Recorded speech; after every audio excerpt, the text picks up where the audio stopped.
So we're going to be talking about power mapping your community. This is one of a number of presentations that we're doing with ISTE. We have this one, and then we have a fourth one coming up that I believe is on email, Facebook, social media, holistic digital strategies, which I'm really excited about as well. Power mapping is something that I think is really effective for our communities. It's a really great way to understand our networks of power, understand the things that we are working towards, and in order to understand how to make asks and influence our local leaders, our local legislators, or people in our own communities, such as principals, teachers, school boards, those kinds of individuals. So I am Patrick PC Sweeney. I go by PC Sweeney online and professionally because there are a million Patrick Sweeneys online. That's the only reason. I'm typically Patrick or Pat in person. But if you find me online, you can find me as PC Sweeney on just about any kind of social media. It is either me or a police dog in the UK named PC Sweeney. I'm the one that's not a police dog in the UK. And then you can also find me on EveryLibrary. I run the EveryLibrary social media, or quite a few of them, along with some of our staff and interns. And then you can find out more information about EveryLibrary at everylibrary.org. You can take action for school libraries at saveschoollibrarians.org, and I'll talk more about how you can get involved with saveschoollibrarians.org. That is an advocacy project that is funded primarily by Follett. So a big thanks to Follett for providing this space for us to do this kind of work. So first of all, about this presentation, as I talked about, this is a presentation about power mapping our communities of power and our networking and understanding our networks of influence. This isn't a new concept. This isn't something that we invented. This isn't something that I'm quite honestly smart enough to come up with. Instead, this comes out of the political activism world. This comes out of the healthcare industry and a lot of their work around healthcare issues. And I don't mean healthcare as in health insurance, but I mean advocates for better healthcare. This is also something that organizations like Fight for 15 Fight for 15, which is the national movement towards a $15 minimum wage. It's also something that's used by the people fighting against the Keystone Pipeline, and a number of other organizations. So this isn't something new.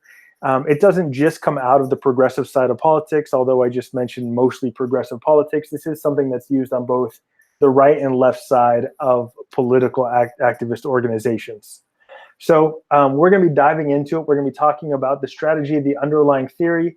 We're going to be moving through a lot of the data that backs up this kind of work that we're doing, some of the history around power mapping, those kinds of things as we go through. First of all, a little bit about EveryLibrary and our organization. We are a political action committee for libraries. We are a 501c4 organization primarily. We are partially a 501c3, but that wing of the organization is for data and research. The political activism side is the 501c4. And the reason that we are a 501c4 is because as a 501c4 instead of the 501c3 designation, allows us to do a lot of the political work that a lot of our national advocacy organizations as C3s just aren't allowed to do. We are allowed to expend 100% of our resources at the intersection of politics and libraries, library funding. And so that's what we do. We primarily work at the local level on local politics, on local advocacy. Our national organizations are C3s, ALA, ISTE, a number of other big organizations do amazing work as 501c3s, especially at the legislative level, especially at the state level. We kind of fill in some critical gaps that legally those kinds of organizations aren't allowed to work on. We've been pretty successful in the last 6 years of existence. We've helped libraries win about $1.6 billion in funding at about $245,000 a year. We've worked on big campaigns such as New Orleans, small campaigns and I always forget the name of a little town in Montana, but it only had 600 voters. We work with those local campaigns to help them win. We also do a lot of work on school library issues. Those aren't typically electoral issues. Those are those are typically local activism issues. And so we do that kind of work as well, especially through our safeschoollibrarians.org. We've helped restore a number of school libraries. We've helped organizations work through moving legislation through their state legislators, and that kind of stuff. So that is where we're coming from. I talked about our library ecosystem quite a bit. There's a number of great organizations doing amazing work. We are just slightly different as a 501c4 and the only national 501c4 that works on this level of work. The primary reason that we talk about politics is because library funding is political. Over 98% of library funding comes from political mechanisms. That means it's either mandated by or it's either put in place by local voters, local legislators, state legislators, or federal legislators. The other 2 to 3% really only comes, or that only 2 to 3% comes primarily from philanthropy, grants, local donations, those kinds of things. But typically across the country, 98% of library funding comes at the local level from local politicians. Excuse me, let me restate that. 90% of library funding comes at the local level from local legislators, local voters. 3 to 5% comes from the state. Another 3 to 5% comes from the federal level. So first thing we're going to do is we're going to dive into the data. The first thing, this comes from the Pew research, which says 94% of parents say libraries are very important for their children. That is significant. That's a huge, huge role that libraries play. I think you, especially as school libraries, know that 58% of Americans have a library card. 62% of cardholders have visited the library in the last year at least once. These are all important metrics to understand, but they're not very actionable. And what we mean by actionable is we mean what kind of data points can we look at that help us determine who is likely to support libraries and who is not. Okay. We always start every presentation through the data. So if you've been to the other ISTE presentations, you've probably seen this little bit, but bear with me for about 10 minutes while we go through it real quick. What we have seen in the data that is actionable and worrisome is that the positive image of the library has increased, but the willingness to vote for library funding has decreased. And this affects us, especially in education, because these numbers are fairly close to education. It's also helps us understand people's propensity to tax themselves for the greater good, which is an interesting measurement. So if we look at our total of our percentage of total population who were super supporters in 2008, it went down to 6.5 in 2018. The segment that went from voting yes went down from 80% down to 64%. That's a 16% drop. That's exceptionally significant in a 10-year time span. Meanwhile, annual library visits remained pretty much unchanged among that group. And in fact, the people who rate libraries positively, we rate libraries more positively than we did before. And that is really significant because while they won't vote for us, their likeliness to vote, to tax themselves, or give money to organizations to better the community has significantly dropped. But the amount of people who like us, the percentage that they like us, has actually increased. And we see the same thing across the board in the probable supporters. The number of people who are likely to support libraries, or the percentage of population that in probable supporters, went from 32 to 25%. We lost significant numbers there. The number that would vote yes went from 47 to 36. That's 11 percentage points. That's a significant drop. Annual library visits dropped moderately, but the number who rate libraries positively remains unchanged. What this all really means is that the way that we are doing advocacy in this country has a flaw. And that flaw is that it is primarily directed at making people feel good about libraries. And feeling good about libraries is great. People should feel good about libraries. We do want people to feel good about libraries, but we also need them to vote yes to tax themselves in order to get money into libraries so that we can remain around. If our measurement is just that more people like libraries, we are succeeding. If our measurement is that we are, whether or not we will exist because the underlying mechanism for funding libraries in general has eroded away, then we are failing, right? And that's something that we really, really need to be thinking about, is what can we do beyond standard advocacy that's just feel-good stuff. Libraries Transform, Geek the Library, those kinds of programs get people to feel good about libraries, but it doesn't get them to vote yes for libraries. That's a really different conversation that we need to have. And I'm throwing this at you because as we go through power mapping, this is part of that magic piece that's kind of missing from those activities. You can't just put up a read poster above your drinking fountain and expect people to tax themselves for libraries. It just doesn't work that way. You have to build power and influence within your community in order to convince people to vote yes, in order to build up lines of trust, build the lines of communication that you need to do the real solid activism work that you need to do to convince people to vote yes. So Patrick, I'm going to interrupt you for a second. I finally got my tech issues in line. I imagine that our viewers are going to really have questions after you speak. So if I could just interject for a second. Sure. And say that if you're watching on librariansnetwork.weebly.com and you go directly to YouTube, any of the questions that you ask on YouTube, I will bring back here to Patrick at the end. And if you are on Twitter, if you use @ISTELib, I will also be able to bring those questions back. So sorry to interrupt. I just wanted to make sure that our viewers knew that they can certainly be a part of the discussion here. No problem. Thank you. So what we did find in the data, and the reason we're putting up this, we'll talk about that in just a second. The political party doesn't matter in determining whether or not somebody is likely to vote yes or no for a library. And that's really interesting, and that's important to understand because we kind of have a bias within the library industry. 78% of the people working in the library industry are registered on the progressive side of politics. I don't think that's a real big surprise for anybody, but what that means is that we do kind of have the idea that the other side doesn't care about libraries. And the data just doesn't hold that to be true. And we've seen this in survey after survey and public opinion poll after public opinion poll when we go in and we do local campaigns. It's typically within a margin of error, whether or not somebody who is a conservative or somebody who is a liberal is likely to vote yes or no for libraries, and that difference, okay? So we want to make sure that we get rid of that kind of bias.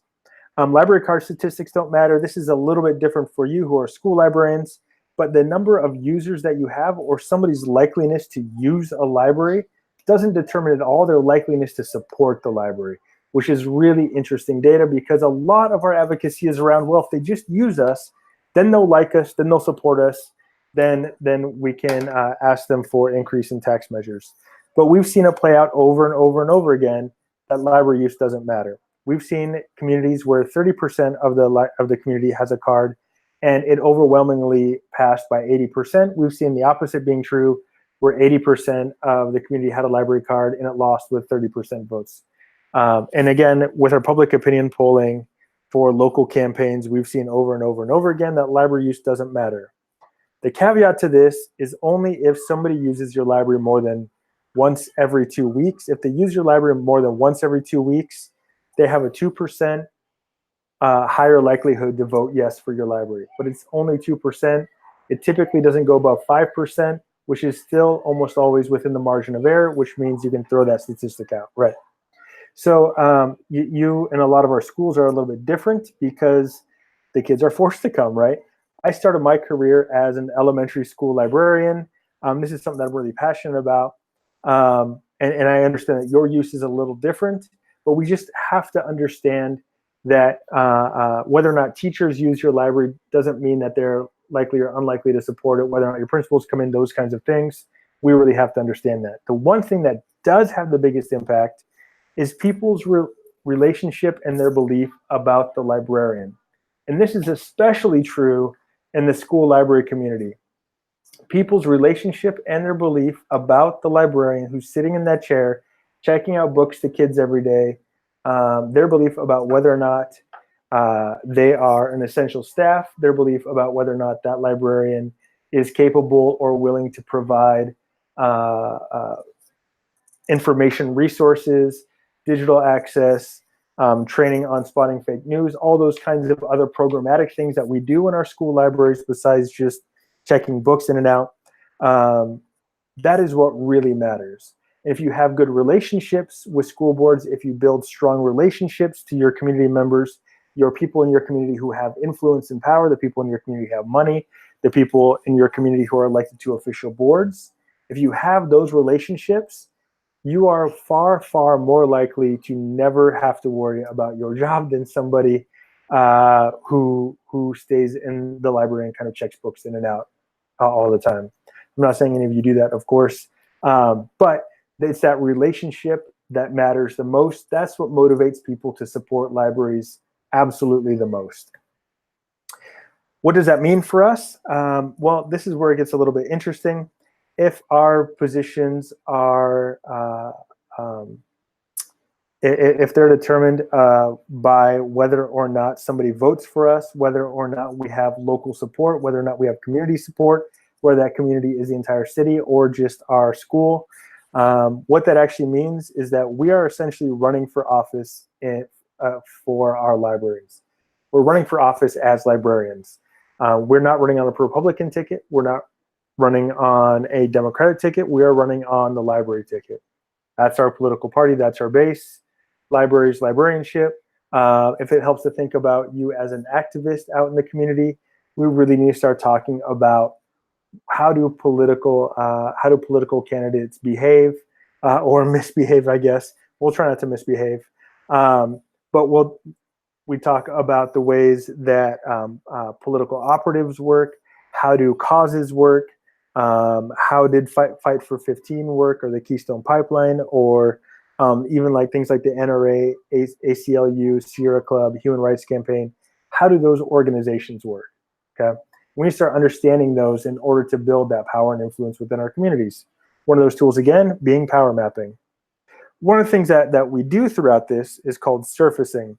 And now, if you aren't being cut today, if you aren't being cut next year, if you don't think you're going to be cut in the next 2 years, it's not too soon to start. In fact, it's probably too late to start. My biggest concern is that it's too late, and that's the fear that keeps me up at night when we're working on political campaigns. And I'm saying that because we haven't done any of the work of surfacing libraries as we should as an industry.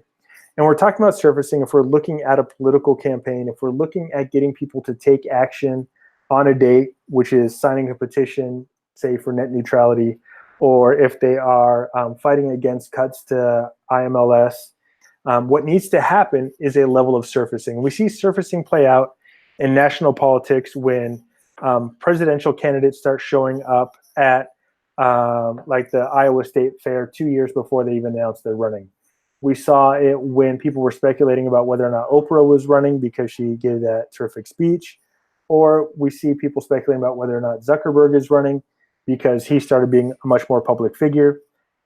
Surfacing is an activity in a campaign that comes before the campaign to educate your public, educate your audiences, understand your data, build your networks of power and influence so that when you do announce that you're running for office, you have all that structural stuff finished and done. We see this most often come out in our libraries in these books. Marco Rubio wrote a book, Bernie Sanders wrote a book, Hillary Clinton wrote a book, Donald Trump had somebody else write a book for him. Everybody writes a book about who they are, what they believe in, and this is a big piece of the surfacing. We are telling our stories in an authentic way in an arena that is free from opposition because we haven't announced that we are running yet. We have an open field opportunity to really build meaningful relationships, to really build meaningful networks, to really communicate the value and the beliefs about libraries and librarianship, and convey the significance and the importance of me as the librarian and the value that I bring to the community as a librarian. We have that in kind of an open field when we aren't, especially when we aren't asking for something. The second that we start asking for something, whether it's signing petitions, making donations, volunteering, saving our schools, voting yes, whatever that action is, once we start asking for it, people stop just believing what we're telling them. They start to question why we're telling it to them. If we're free from that opposition, if we're doing this work before we have to ask them to support us in some way, to take some action in some way, then we have an opportunity to really dive into the psyche of our constituents and convince them of our authenticity, to build relationships, to have them understand our value, right? And that's what we're trying to do with the surfacing. That's what we're trying to do with power mapping. All I'm saying here is don't wait to start power mapping until the day that your library is threatened, because by then you're gonna be playing catch up. If you do this power mapping work early as part of your surfacing, you're gonna have a lot more power and influence in your community, and you will be far less likely to be threatened later on because you've done this level of work. Now, political activists have three resources. That is time, that is money, and that is people. Taking advantage of time in political activism means you are surfacing your campaign, which means you're taking the time years before you're running for office, years before you're asking for anything, to introduce yourself to your community, build the relationships, everything we just talked about. The money in our political resources is important, because with this money, you can buy media ads, you can buy databases, you can buy data sources, you can pay for the platforms, you can pay for all the infrastructure that you need for your campaign, you can pay for the messaging, the voter education, that kind of stuff. With the people, people are a great resource because people are not finite the way money and time is. More people gives you more time because you're relying on more volunteers and their time. People can donate more than once. This is why when we go through this, we talk about what influences politics, and that is money and people. However, every library, is as much as I like to talk about, like how we could be as large as the NRA, but for libraries, and that's a joke, by the way. We will never have that level of money. We'll never have Koch brothers level funding. We will never have Sierra Club or ACLU level funding, but we can get money, or we can get people. And getting people is fundamental to our success. Out in your community, you should be trying to identify as many people as you possibly can to become activated for your cause. And by identified, I mean, you know their names, you know their phone number, you know their email, you know their address. It means you can go out and communicate to them on a number of different platforms, if that's social media, if that's through mass emails, through phone calls, through those kinds of things, okay? We can get people on our side. And getting people on our side is a lot of work. It takes a lot of time and effort and energy to cultivate these kinds of individuals. Now, all the data that I talked about earlier today was from the report from Awareness to Funding, the new one from OCLC and the Gates Foundation. They did one in 2008. They did a repeat in 2018. One of their big takeaways is to cultivate and empower your super supporters. Cultivating and empowering your super supporters is exactly what I've just been talking about. And it's a recommendation right out of that report. However, I'm going to add to it, and I'm going to say that we need to identify, cultivate, and empower our super supporters, because right now we have no idea who any of these people are. And this is one of the other big things that keeps me up in our library advocacy. We have no idea who in our community supports libraries and who doesn't. We know it's not about use, so we can't count on our ILS data to tell us who our supporters are. We know we know it's not about political parties, so we can't rely on voter files to tell us who our supporters are. It's not gender specific typically, although women with children typically support libraries a little bit more. But we have no data on who supports libraries, and we have no data on why. And this is going to be a big problem for us the next couple of years unless we figure this out, unless you and your local communities figure this out and build these data sets, these databases of who your supporters are. We're going to talk more about that too as we go through this. Our overall strategy is to identify, cultivate, and empower supporters. We need supporters. If this was a public library webinar, we would be talking about not focusing on getting users, but getting supporters. In a school library, we know who our users are. We need to figure out who our supporters are. This is going to be a little bit more difficult for you.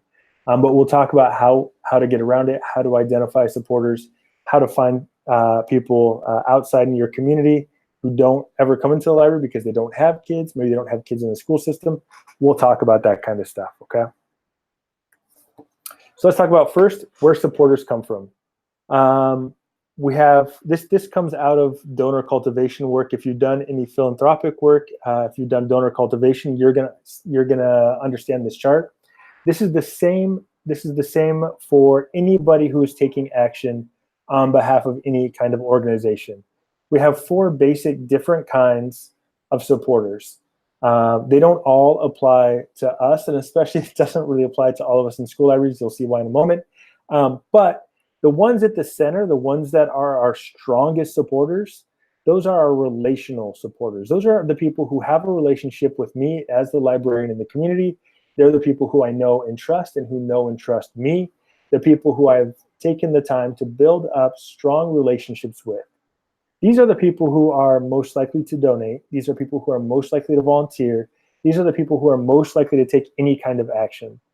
All the work that you're doing that is activism in your community should be focused on moving people into that relational circle, that closest circle to you. The more people you have there, the more power and influence that you're going to have. And so if you are doing things like going out into the community, attending community events, attending PTA meetings, attending school board meetings, shaking hands with everybody, making sure that you're networking, getting business cards so you have their names and addresses and phone numbers, taking meetings with people out in the community, those kinds of things are essential to building this middle circle, this relational circle of supporters.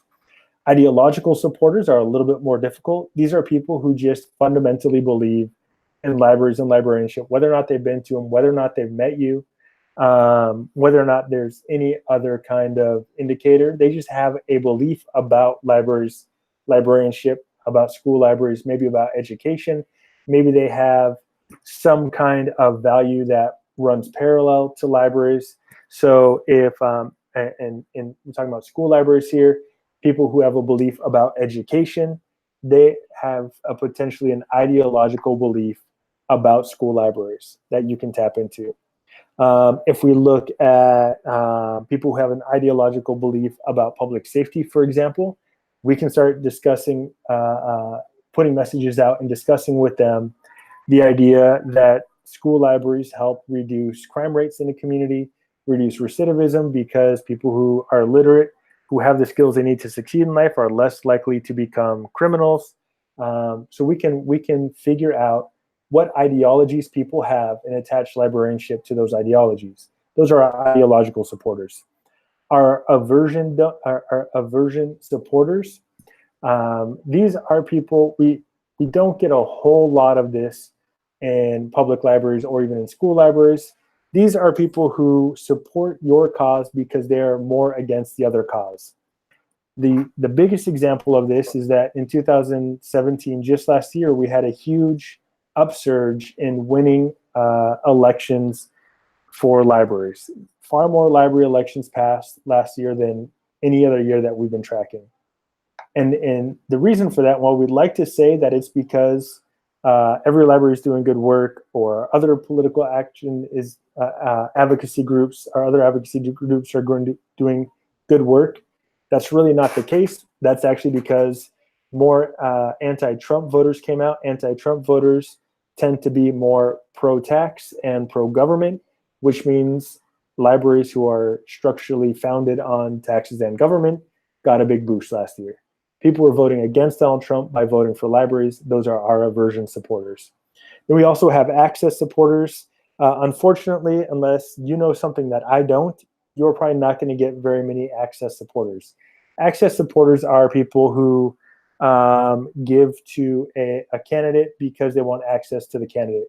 They give to a cause because they want access to people involved in the cause, or they want their name attached to the cause, those kinds of things. We don't see that a whole lot within libraries or librarianship. You as a school librarian, anybody in the public library world, just doesn't have a lot of power and influence that people are trying to get into by giving major donations to the libraries. So we don't see access very often. Now, a ladder of engagement is really important to understand, because a ladder of engagement is what helps us understand how people move from being unaware of a cause to being fully aware and advocates for the cause on our behalf. So, for example, if I'm not familiar with the issues around a low minimum wage, I'm not going to understand why that we should have a $15 minimum wage. But if the cause spends the time to cultivate me, to educate me, then I become an observer of the cause. So I might like the Fight for 15 Facebook page, in which case I become an observer. Once I become that observer, they start to ask me questions, they start to understand me, they start to build data around me, so that they can start talking to me about issues that I care about that Fight for 15 solves, right? So if I care about education, well, people with a higher, with a better economic outlook are more likely to do better in school because they're not worried about food, they're not worried about housing, they're able to focus on their studies. They become better educated, we have a more educated populace, those kinds of things, right? They can tailor their messages to me. Once they start tailoring their messages to me, I start taking action that they start asking me to, because I understand why, I understand how it's impactful. They can develop problem agitation solution messages to me in order to get me to engage in the next level, which is becoming an advocate, donating, volunteering, taking action, attending rallies, school board meetings, signing petitions, all that kind of stuff. I'm not going to get too deep into this, but I want you to be aware of this. And one of my homework assignments to you in this course is to go look up Obama's ladder of engagement. There's a great Medium article about how they did their ladder of engagement in the Obama campaign. I highly suggest reading that to understand this a little bit more, because this is going to be the underlying structure for power mapping, which I'll show you at the end. So one of the things that we want to look at is how do we build that coalition? How do we find supporters within in our community to support the library's budget, to support libraries and schools, to support the educational budget so that they have money for our libraries. We have to understand what our big issue is, or what our big goal is. We have to have a clear direction of where we're going. If our clear direction is just save school libraries in general, well, that's not specific enough. We need to understand this is what our ask is. The school library needs $45,000 a year budgeted towards it in order to pay for staff, books, whatever. 45,000 sounds low to me. I just threw a number out there. Don't hold me to that number. The other thing is, who cares about the same initiative or shares the same goals? This is our ideological. Who are the people in our community who we need to connect with? Who are the people in our community who we need to find? We're going to talk through that process as we go through this power mapping. So the first thing that we understand is, we need to understand is that it always starts with an audience. You can get audiences from a bunch of different places. No, I'm going to talk through most of them, but if we're going to I just want to put this out here in a couple of data resources for you, where you can get some good data-driven audiences for your library. If you have access to A to Z databases or Reference USA in your school library, you probably don't. Check your public library, check your neighboring public library. A to Z databases and Reference USA, neither of those have given any money to every library, by the way. I'm not pitching for them. But they are a great source of really amazing audiences. What that means is you can find out everybody in your community who gave to a children's cause in your community. You get their name, their address, and their phone number. You can give them a call. You can send them a piece of mail asking them to support your school library. All those people outside of your community or outside of your school community, out into the greater community, you can find all of those kinds of potential supporters through a number of different limiters in those two databases. I highly recommend looking at those. The other reason that we're trying to find audiences is so that we can understand them. We want to know what kinds of things they care about. We want to know what kinds of things they believe in, so that we can develop messages for them. This isn't a webinar on developing messages, but understanding this is going to be important for power mapping later. Okay, so Donald Trump's campaign had 1,200 separate and distinct audiences that they used to deliver separate and distinct messages to each one of those groups. That's how they cultivated that support.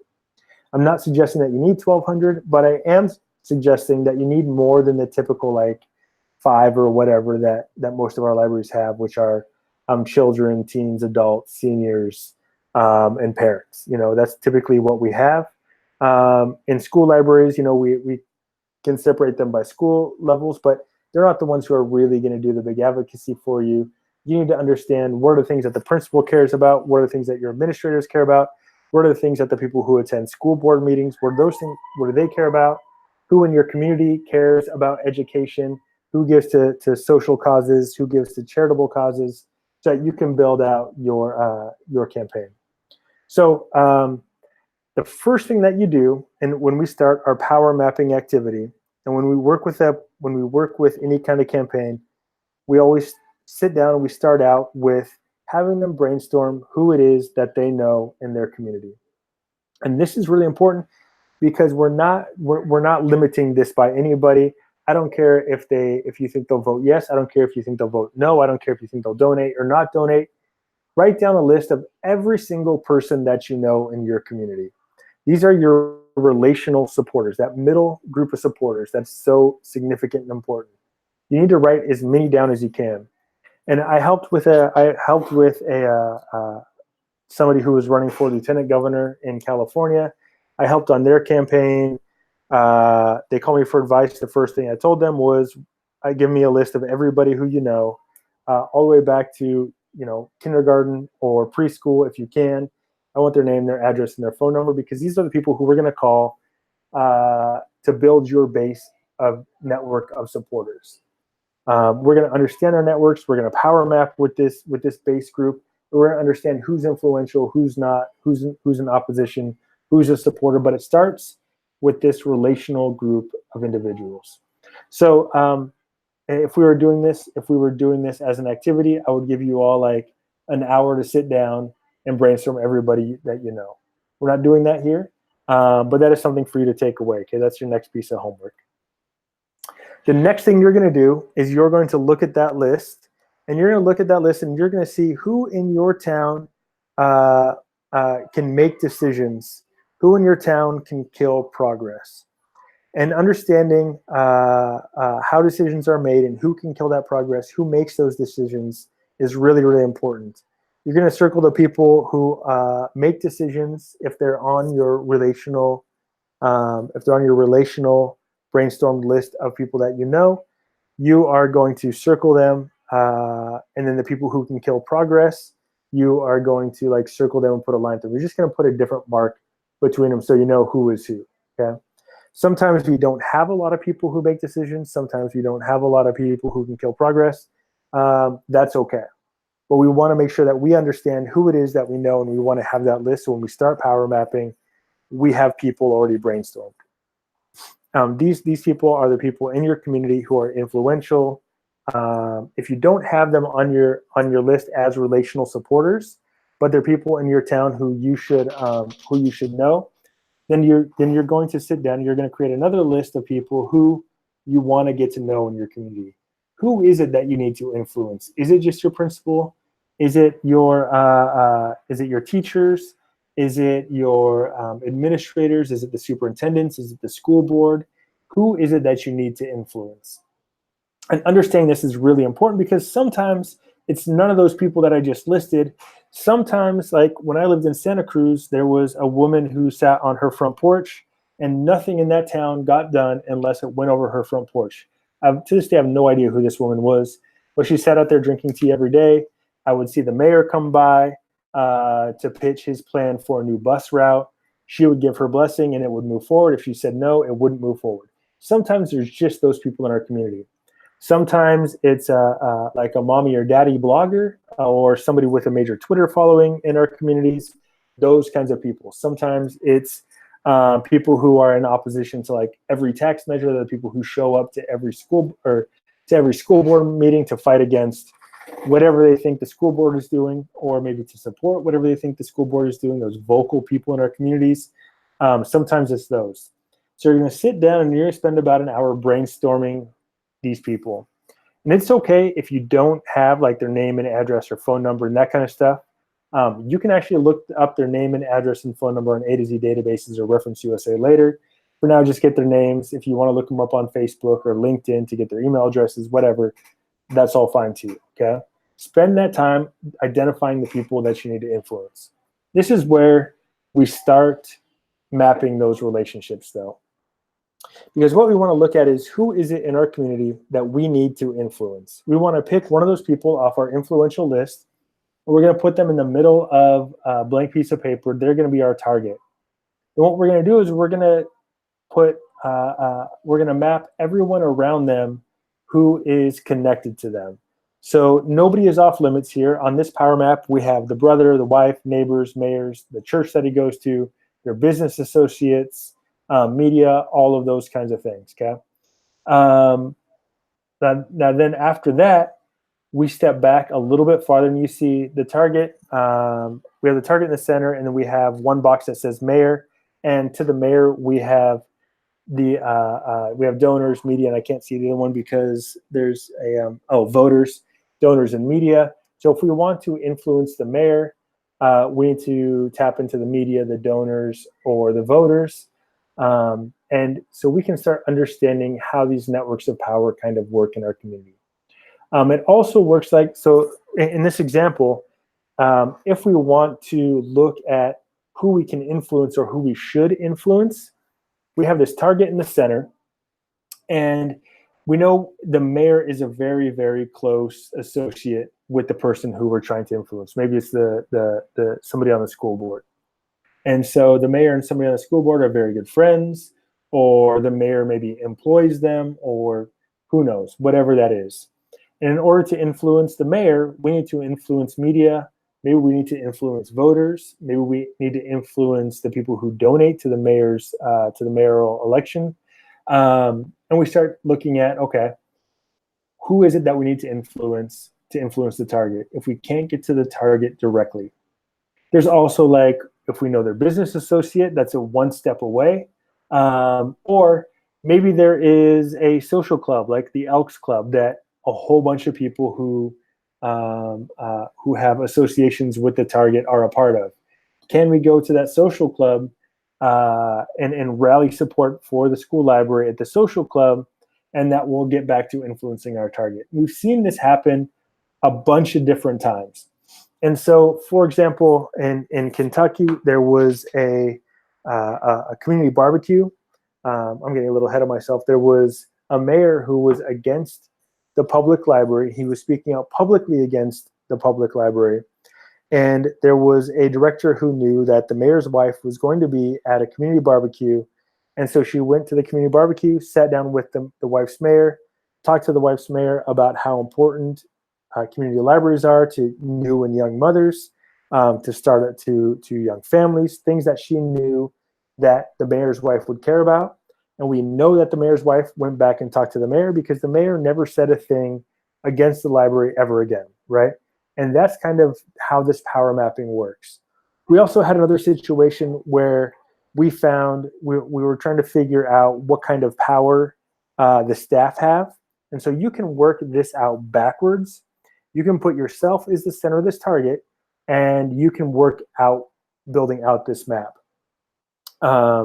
So we were doing this in Missoula, Montana, with their campaign, and we found out that somebody had a connection to Hank and John Green in Missoula, Montana, because that's where they're from. And so we thought, well, can we get to Hank and Tom Green on behalf of this campaign, because we have this pathway to get there. And so that's also how these power maps can work. Now, you typically don't just put the target in the middle and then put all these other people around them. You start there, and then you look at the brother, for example, and you see all the different ways that you can maybe influence the brother, and then you work your way out, so you have more and more circles out. So you really start understanding how the entire network of power in your community is laid out, and you have an entire map for getting to anybody within your community. This is basically 6 degrees of separation from Kevin Bacon, if you've ever played that game, right? We are just trying to figure out, how can I get to all of the influential people within our community in as few steps as possible? Who is it that I can influence in order to get to these individuals? Now this map is really important because this is the visualized context of everything that we're doing. We're going to talk about the how do we actually do the influencing work? And that's going to be the rest of this presentation. But this map is the visualized part that makes it really easy to just roll it out, look at it, and figure out who you can influence to get to different people. When you build one of these out for a community, usually we do them on big pieces of butcher paper. People are interconnected. There's lines kind of going everywhere, but it's a great way to visualize that community's power and influence. So we're going to talk about how do we put this to work. And building that map is really, really easy. It's a couple of hours of work, but how do you actually do anything with it? It's great to know that if you put political pressure on the mayor, that you can influence your target because the mayor and the target have a close relationship. But now you've got to figure out, how do I influence voters, right? What are these underlying tactics? How do I talk to people? How do I build relationships with them? All that kind of stuff. So that's kind of what we're going to talk about now, is how do we actually put it into action? So the first thing to understand is that great relationships are based on mutual outcomes. Even if somebody is in the target, even if your target in the center of your power map is an adversary or is in opposition to the library, you have to start thinking about what are some mutual outcomes that we can have. What is some common ground that we can work with? Or what is some common ground that we can work with people who are influential to that individual? So for example, in that Kentucky example that I talked about earlier, the common ground was the speaking to the wife of the mayor, who was a mother, about the importance of libraries to mothers, because that was an issue that she knew she would care about as another mother, right? And so you have to have these kinds of mutual outcomes, these kinds of mutual beliefs, these mutual values, in order to be able to communicate the value of your library to them. So what you would do is you would sit down and you would look at, all right, what are the things that this individual cares about that's going to help me get to my target? Now, for example, if we're going to go back here, if we're talking about our target, and what we're talking about is influencing, for example, the neighbor, because we know the neighbor is very influential on our target. What is it about the neighbor that we know? What kinds of things do they care about? What is important to them? What do they value? Because they're going to be a great translator for that, to that target for us as well. Okay, so you have to identify why you both care. Is there some framework of shared values? Do you have a common cause? Do you have a common concern? There's never really 100% overlap, or else you're basically just the same organization, and then you have a whole nother set of problems, right? But you want to identify why it is that you both care. What you would do then is you would create what's called a 2793, and a 2793 also comes out of political activism. It's 27 words, 9 seconds for 3 key points. This is really easy. It's basically just a elevator pitch. Now, you're not going to go up to somebody, tell them 27 words in 9 seconds with 3 points, and they would just walk away believing whatever it is you said. This is a way to frame your discussion, your meeting, what you're going to tell that person. And the reason that we stress this a lot before going in to meet with the neighbor, for example, is because as librarians, and I'm very, very guilty of this in my career as a librarian, but libraries do so many valuable and important things that oftentimes we'll go talk to somebody who cares about economic development in the community, and we'll tell them about how libraries help small businesses, how libraries provide databases of resources to entrepreneurs, how we provide workspaces for startups, how we do homework after school help for teens and children, how we provide story times, why literacy is important, how we provide computers that help people connect to government services. And we start going into all the amazing things that libraries do. But what we really want to do is focus on 3 things that are great that the library does that is specific to the values and the beliefs that that person has. So if I go in to talk to somebody about economic development in my community, I'm going to say something like, libraries support economic development in our community because we provide resources to entrepreneurs, we provide databases to people who are developing their small business, I provide workspaces to startups. I don't know if that was 27 words, so it was close enough, but that's what we want them to walk away with. And then everything else that we talk about just validates and supports that 2793. And the reason that it's 2793 and it's not 2794 and it's not 2792 is very, very important. It's because the way human brain works is we just can process 3 things at a time. It's why your brain or it's why your phone number is 3 different sets of numbers, your social security card. It's why when you tell jokes, it's a priest, a rabbi, and a minister, and it's not 12 things, it's not 2 things, right? We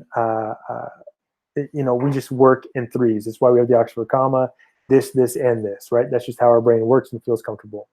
So that's really, really important. And you're gonna take the time and you're gonna write that thing down before you go and you try and influence that neighbor, before you try and talk to that neighbor who's going to influence your target. Those relationships are built on coffee. This is the scariest part about power mapping, is actually putting it into action. So now that you have all your data, now you have what you are going to talk to the neighbor about, how you're going to start your relationship off with them, how you are going to build that trust and communication with the neighbor of your target. You're going to actually have to pick up the phone and you're going to have to call them to go have coffee with you. You're going to have to sit down with them, build those relationships. Now, if this is your principal, asking them to coffee, your school board, if this is anybody else in your community, finding these influential business people, sit down and talk to them, call them up so you can sit down and talk to them about the school library, about how the school library intersects with the values that they have. You have to have this initial conversation. There's a great book called Fanatical Prospecting, which is all about how they create all these like online funnels. I'm sure you see them on social media. Like, if you create this funnel, you'll make $1 million and get 1,000 new clients. But all the data proves that the most significant way to build new clients, to build the relationships, to build your business, to do activism, to do advocacy, to do all these things that we want to do, is simply just picking up the phone and dialing. There's no shortcut to that. You have to pick up the phone, you have to dial it, you have to call them, you have to go to coffee with them. You have to sit down and have these meetings with these influential people in your power map. You just have to. There's no shortcut. When you're drinking coffee with people, you're simply going to be, especially in your first meeting, you don't have to go with a big agenda. You can go in and say, you know what, I really like what you're doing in this community. Tell me more about what you're doing. I really support that you're doing those things. That's really amazing. I want the library to be identified with the amazing things that you're doing in this community, whatever those things are. And by doing that, you're building up a relationship where you are giving things away. You are presenting yourself in an open and honest and transparent way so that you can have these kinds of relationships with them where people are more likely to support you. You're asking open-ended questions. You're being an active listener throughout this meeting. You're taking notes so that later on you can follow up with them. You remember when you said such and such? Well, you know what? I bet we can do that if we just had more funding for school libraries in our community. I bet we would have more educated youth in our community. I bet we'd have a more educated workforce in our community if we could just educate them in the biggest classroom in the entire school, which is the school library, right? Those kinds of things. Drinking coffee with partners. This is about building up those coalitions. Who are those other organizations on that power map? We had that social group, that social club, showing up to those social club meetings, just sitting down and having coffee at one of their socials, that kind of thing. Politicians, business partners, civic groups, government partners, just showing up to their meetings, just showing up to where they are. Social meetings, professional meetings, networking events are extremely important to just show up, to introduce yourself, to build those relational supporters so that you can influence those people on your map. That's what we're all getting together with, or that's what it all comes down to. We had this great experience in Colfax, Washington, where it's a very small rural town. We were doing a training there for a library, and when we walked in, we got there a little bit early, so we walked into a coffee shop, and there's a bunch of, for lack of a better description, old white dudes in like caterpillar hats. They're old farmers, They're in their 70s, in their 80s. They were all white. When we walked in and we walked past them in our suits, they said, "Oh, you boys aren't from around here. You know, it's rude to not talk to the people that whose community you're coming to or whatever." They really razzed us the whole time we were in that coffee shop. But when we went back, we went and talked to the library director and said, "You know, you need to go talk to these guys." And she went over there, and all she did was sit down and had coffee with them one morning. And they were absolutely blown away that anybody in government took the time to sit down and have coffee with them. They became the most ardent, hardcore supporters of that public library, like of all time. And so just showing up and talking to people and building up those relationships builds the trust, builds the transparency from government that people are looking for, so that you can make big asks later. She didn't make an ask, but if she did, they would be right there to fulfill it. So that's what you have to figure out is, what is your ask? Is it more funding for your school library? Is it keeping it from being closed? Is it more books? What is your ultimate ask? And understanding what that ask is and laying it out on this next thing that I'm going to show you is important, because that's where you want to get, right? You need to have some kind of ask eventually. You want to be building towards something. And when we do this kind of exercise, after we do that power mapping, we present this sheet to the participants, which is write a few sentences about what you know that they believe in. This is your target. Why are they organized? What makes them take action for a cause? Feel free to use Google, your phone, whatever you need to research about these individuals. Then you're going to create that message specific to them using a 2793 that connects the library to their beliefs. We already discussed that. We want to connect their beliefs to the library. Then we're going to write a few sentences about how the library can intersect with the beliefs of this organization or individual. Can your library provide them with a service? Can you collaborate on a project? What is it? Do you have something to ask them to do or to offer them that brings them in and draws them into your cause? And then the final one is important. Who in that organization or that individual, when will you connect with them? And then what is your plan for using that power map? And if we go through this, what you see is that this is just a ladder of engagement. We are identifying somebody in the community who is unaware of us. We are understanding who they are, what makes them tick. We are creating a message that is specific to them so that they become observers of our cause. We write a few sentences about how the library can intersect with their beliefs of their organizations to draw them in, to connect ourselves to them, which makes them supporters. And then when we actually do that, when we're finished with the conversation and we have that ask of them, they are now advocates because they're ready, they're prepped to take action for us on our behalf. They have the trust, they have the transparency of the government organization that they're looking for. They're ready to take action on our behalf. They're advocates. So you just got to go out and you got to make it happen. Develop those power maps, develop those strategies for connecting with them, develop your asks, and then just pick up the phone and dial, send out emails, ask them to come to your library, ask influential people to come to your library, go out to where they are. This is the most critical piece. Anybody on your map who you think is influential or you think can influence your target, reach out to them, build up those connections, build up those relationships. You can check out our book, Winning Elections and Influencing Politicians from Library Funding. We have another one coming out in a few months called Before the Ballot. You can check that one out as well. If you want to take action to save libraries, I meant to change this slide. You can go to action.everylibrary.org for public library issues. You can sign petitions at saveschoollibrarians.org. That platform is thanks to Follett, who gave us a nice grant to put it all together. I'm going to provide all those tools with you. If you are in a school library that is being threatened, we do offer a ton of tools, pro bono consulting, where I'm not selling you anything. Everything that we do for you is free, thanks to Follett. And we can provide you with data sets. We can help you power map. We can help you develop messages, segment audiences, all the things that you need to be effective, an effective activist for your school library. And that's it, power mapping for your community.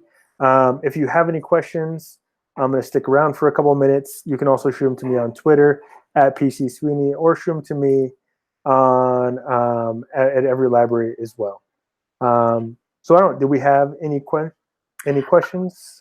I don't see any questions, but I just want to say a big thank you. My head is swirling. I'm a teacher librarian from Ontario, but I feel like so much of what you said really applies to anyone in any context.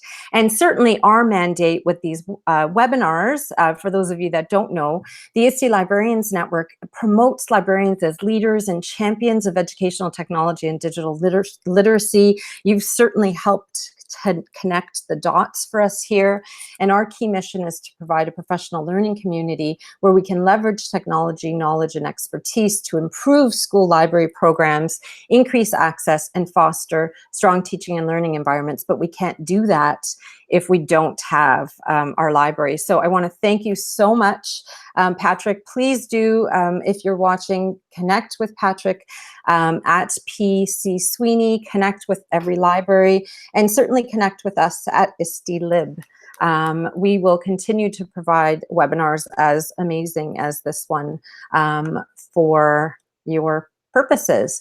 I'm just checking one more time, and I do not see any questions. I'm sure people will have questions and connect with you later, or certainly reach out to you for support. So once again, thank you so very much for being here.